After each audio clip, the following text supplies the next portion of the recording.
এই 4 জনের মধ্যে একজনের নাম আমরা আপনাদেরকে জানাচ্ছি, সেটা হচ্ছে যাত্রাবাড়ি থানার ওসি তদন্ত জাকির হোসেন। আপনারা সামাজিক যোগাযোগ মাধ্যমে এবং আপনাদের সরাসরি ক্যামেরায় সেই দৃশ্যটা ধরা পড়েছিল যে একটা তরুণকে আহত অবস্থায় তার আরেক সহকর্মী যখন তাকে উদ্ধার করে নিয়ে যাচ্ছিল, সে তখন বেঁচে ছিল, খুব স্বাভাবিক অবস্থা, তার পায়ে গুলি আহত ছিল সামান্য। সেই ছেলেটিকে কাছে থেকে যে বুকে গুলি করে হত্যা নিশ্চিত করে এবং পরবর্তীতে তার লাশকেও আবার নানানভাবে বিকৃত করে, সেটা হচ্ছে যাত্রাবাড়ি থানার তদানীন্তন ওসি তদন্ত জাকির হোসেন। সে এখন পলাতক আছে। এই জাকির হোসেনের বিরুদ্ধে সহ আরও 3 জন পুলিশ অফিসার যারা যাত্রাবাড়ির অ্যাট্রোসিটির সাথে, যাদের ব্যাপারে আমরা অকাট্য প্রমাণ পেয়েছি, এরকম 4 জন অফিসারের বিরুদ্ধে আমরা গ্রেপ্তারি পরোয়ানা চেয়েছিলাম, আদালত সেটা মঞ্জুর করেছেন। আমরা এই প্রসঙ্গে আপনাদেরকে আবারও মনে করিয়ে দিতে চাই যে আমরা বারবার কিন্তু আশ্বস্ত করেছি যে রাষ্ট্রের দায়িত্বে যে পুলিশ বাহিনী আছেন, আজকে তারা নানানভাবে দায়িত্ব পালনে অনীহা প্রদর্শন করছেন, এই কারণে যে হয়তো তারা অনেকেই নানানভাবে হয়রানির শিকার হতে পারেন। আমরা আবারও বলছি যে কোনো নির্দোষ পুলিশ অফিসারকে হয়রানি করা হবে না। যাদের বিরুদ্ধে অকাট্য প্রমাণ পাবো আমরা, আমাদের তদন্ত সংস্থা পাবে, জুলাই আগস্টের গণহত্যার অ্যাট্রোসিটির সাথে, নিষ্ঠুরতার সাথে যারা জড়িত ছিলেন তারা কেউ ছাড় পাবেন না। কিন্তু কোনো নির্দোষ অফিসার যাদের সম্পৃক্ততা তদন্তে সঠিকভাবে না পাওয়া যাবে, তাদেরকে আমরা কোনোভাবেই এই আদালতে বিচারের মুখোমুখি করব না। সুতরাং তারা যাতে এই রাষ্ট্রকে সার্ভ করার ব্যাপারে, এই রাষ্ট্রীয় দায়িত্ব পালনে কোনো প্রকার অনীহা না দেখান, এটা আমাদের পক্ষ থেকে আহ্বান থাকবে।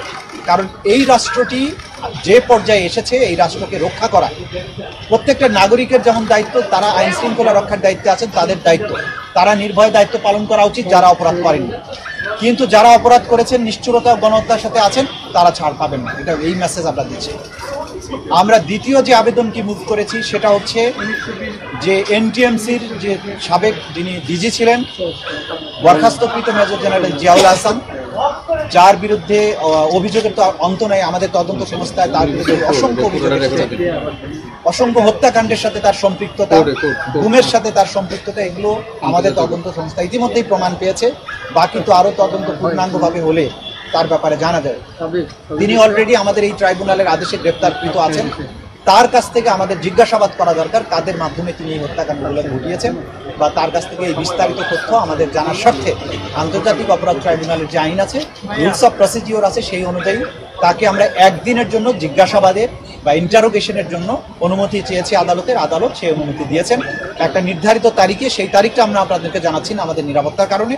সেই তারিখে তাকে আমরা জিজ্ঞাসাবাদ করব, জিজ্ঞাসাবাদ করে তার কাছ থেকে তথ্য উদ্ঘাটনের জন্য আমরা চেষ্টা করব। তৃতীয় যে বিষয়টা আজকে আপনাদের বলা দরকার, যেটা আপনাদেরকে ইতিপূর্বে বলতে পারিনি, সেটা হচ্ছে যে আমরা গত পরশুদিন ইন্টারপোলের কাছে রেড নোটিশ পাঠানোর জন্য বা রেড অ্যালার্ট জারি করার জন্য ইন্টারপোলকে রিকোয়েস্ট করেছে।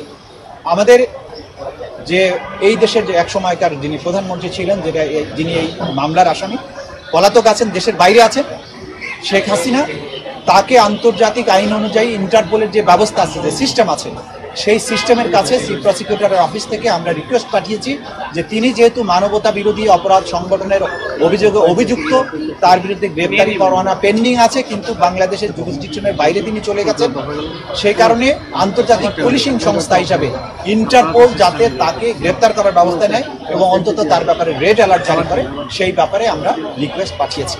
এই তিনটি আপনাদের জানানোর জন্য ছিল। Thank you.